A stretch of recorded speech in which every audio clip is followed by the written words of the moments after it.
Xəyanət serialı 339-cu və 340-cı bölüm analizi. Hörmətli izləyicilər, videolara bəyəni az gəlir. Zəhmət olmasa videonu bəyənməyi unutmayaq. Sən demə İkram, anasının sözü ilə oturub duran, haqsız yerə qərarlar verən, çətinə düşən kimi öldürməyi üstün tutan şərəfsizin biriymiş. Cəvahirin bir kəlməsi ilə Tural həbsdə olarkən öldürməyə adam göndərir ki, əlini qana bulamadan qardaşının intiqamını alsın. Bu hərəkəti ilə özünü təmiz gözdən saldı. Əvvəllər İkramın bir duruşu vardı. Polisə şikayət etdiyinə görə Mahmudla Yaşara söz atan adam, indi də çarəsizcə anasının dedikləri ilə oturub durur. Vəziyyətdən xəbərsiz türmədə İdrislə atışan Tural isə heç kimdən qorxmadan məhkəməyə çıxacağı günü gözləyir.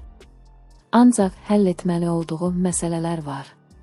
Tural bilirdi ki, İkram şərəfsizlik edib onu öldürməsi üçün əlaltılarını göndərə bilər.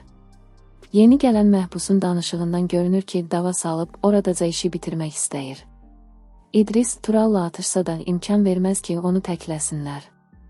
Mənə görə Tural, İdrisə ehtiyac qalmadan həmin məhbusun cəzasının özü verəcək.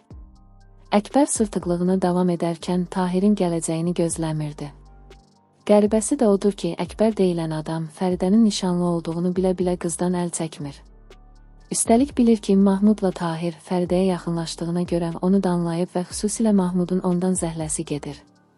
Qız Tahirdən ayrılsa belə yer-göy bir ola, Mahmud qızını Əkbərə verməz. Bunu gördüyü halda hələ də fikrindən geri dönmür ki, dönmür.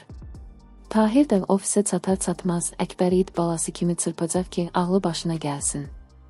Ancaq Əkbərdə bu ağıl və sırtıqlıq olduqdan sonra üstəlik intiqam hissi ilə yaşayacağı üçün çətin ki, yolundan geri dönər. İzlədiyiniz üçün təşəkkürlər. Dəyərli izləyicilər, videoları bəyənməyi, paylaşmağı və kanala abunə olmağı unutmayın. Digər təxmini analiz videolarında görüşənədək.